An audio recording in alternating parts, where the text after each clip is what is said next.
दो दोस्त और सोने का संदूक। बहुत पुराने समय की बात है। एक गांव में रामू नाम का एक आदमी रहता था।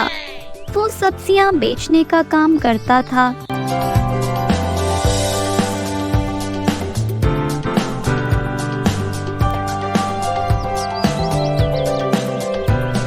एक दिन उसकी बीवी उसके पास आई और उसको बोली, सुनो जी, घर में जो भी कुछ खाने का था वो सब खत्म हो गया है और मेरे पास जो पैसे थे वो भी खत्म हो गए हैं। अब अगर आप मुझे पैसे दोगे तो ही खाना आएगा घर में, नहीं तो आज रात हम भूखे रहेंगे। अरे भगवान, आजकल काम मंदा चल रहा है, लोग नहीं आ रहे सब्जी खरीदने। अगर कोई आपके पास अब सब्जी लेने नहीं आ रहा तो आप इस काम को छोड़कर कोई दूसरा काम क्यों नहीं करते? मेरी सलाह मानो तो शहर जाकर कोई काम ढूंढो और वहाँ काम जरूर मिल जाएगा आपको और पैसा भी तो ज्यादा होगा। अगले दिन वो बाहर जा ही रहा होता है, तभी उसको अपना एक दोस्त मिलता है। क्या हुआ भाई, आज काफी परेशान लग रहे हो? क्या करूं यार, घर में खाने के लिए कुछ भी नहीं है और ना ही मेरे पास पैसे हैं। अब तो कोई दुकान पर भी नहीं आता। सोच रहा हूँ ये काम छोड़ दूँ और शहर की तरफ निकल जाऊँ। अरे भाई भाई भाई, मैं भी काम की तलाश में शहर जा रहा था, क्यों ना दोनों मिलकर चले शहर?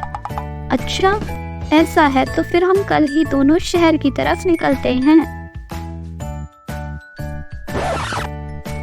और अगले दिन वो फिर मिलते हैं।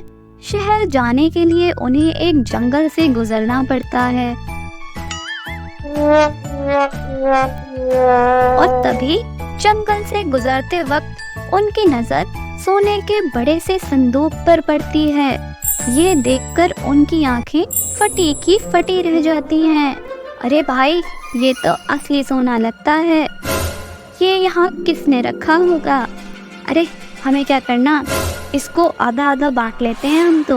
मुझे बहुत भूख लग रही है, क्यों ना पहले हम कुछ खा पी लें, फिर आराम से बैठकर सोचते हैं कि इसका क्या करना है। अच्छा फिर ऐसा है तो इसको छुपा कर रख देते हैं कहीं।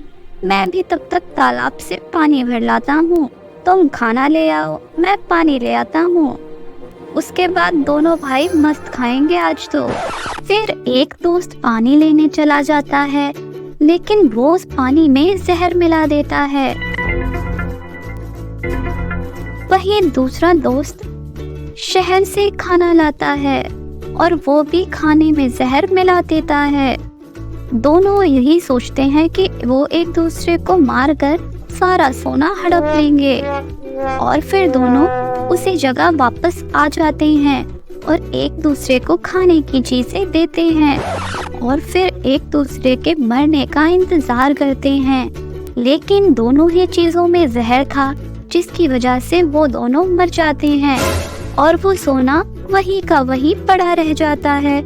तो दोस्तों, उन दोनों ने लालच में आकर अपनी जान गंवा दी। तो आप ऐसा बिल्कुल ना करें और इस कहानी को और भी लोगों को शेयर करें, ताकि हमारा ये संदेश आप सभी तक पहुंच पाए। और ऐसी ही कहानियों के लिए जल्दी से इस वीडियो को लाइक करो और चैनल को सब्सक्राइब करो। बहुत समय पहले की बात है। गंगा नदी के किनारे एक छोटा सा गांव रामपुर था। उस गांव के पास ही एक जादुई जंगल था। उस जंगल में कोई आता जाता नहीं था, क्योंकि जो भी एक बार उस जादुई जंगल में चला जाता था वो कभी लौटकर वापस नहीं आता था। इसलिए कोई भी उस जंगल में जाने की हिम्मत नहीं करता था। एक दिन कोमल और अंजलि नाम की दो सहेलियां घूमने के लिए निकलती हैं और घूमते घूमते वो जादुई जंगल में चली जाती हैं। जंगल में जाने के बाद वो वहाँ का अद्भुत नजारा देखकर दंग रह जाती हैं। वो जंगल बहुत ही खूबसूरत था, बहुत ही अद्भुत नजारा था वहाँ का। और वहाँ के नजारों को देखते देखते वो जंगल के अंदर चली जाती हैं। तभी उनको दो रास्ते दिखाई देते हैं। एक रास्ता सोने का होता है और दूसरा रास्ता चांदी का। ये तो दो रास्ते हैं बहन, कौन से रास्ते से जाएं? मुझे तो कुछ समझ नहीं आ रहा है। एक रास्ता सोने का है, एक चांदी का। तभी वहाँ एक जादूगरनी आती है। तुम दोनों का इस जादुई जंगल में स्वागत है। इसमें से एक सोने का रास्ता है, एक चांदी का। तुम दोनों को अपने लिए इसमें से एक रास्ता चुनना होगा। चांदी के रास्ते पर तुमको एक बुढ़िया मिलेगी जो तुमको बहुत ही अनोखा ज्ञान देगी, जो ज्ञान तुम्हारी जिंदगी को पूरी तरह बदल देगा। अच्छा, और सोने के रास्ते पर जाने से क्या मिलेगा? सोने के रास्ते पर जाने से तुमको एक चुड़ैल मिलेगी।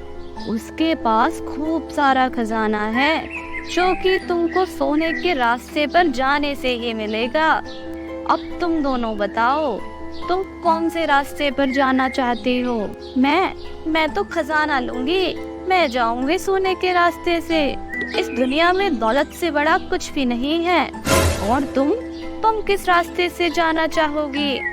जादूगरनी जी, मैं तो चांदी के रास्ते से जाऊंगी और वहाँ का अनोखा ज्ञान लेकर आऊंगी, क्योंकि मेरी माँ ने सिखाया है इस दुनिया में ज्ञान से बढ़कर कुछ भी नहीं है। इतना बोलकर दोनों सहेलियां अपने अपने रास्ते पर चली जाती हैं और तभी चलते चलते अंजलि को एक बूढ़ी औरत दिखाई देती है। वो बूढ़ी औरत अंजलि को घर के कुछ काम करने को कहती है। अंजलि खुशी खुशी घर का सारा काम कर देती है, जिससे खुश होकर वो बूढ़ी औरत अंजलि को ढेर सारे ज्ञान की बातें बताने लगती है। अंजलि उसकी बात बहुत मन लगाकर सुनती है। वहीं दूसरी तरफ कोमल सोने के रास्ते पर चलती है। वो चलते चलते बहुत दूर निकल जाती है। वहाँ उसे एक चुड़ैल दिखाई देती है। वो चुड़ैल देखने में बहुत ही डरावनी थी। उसकी एक आँख नहीं थी और एक पैर भी टूटा हुआ था। ये देखकर कोमल बहुत डर जाती है।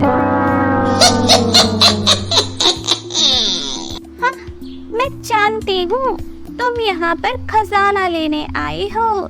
इस जमीन के अंदर बहुत सारा खजाना है, लेकिन तुम्हें मेरी कुछ शर्तें माननी होंगी।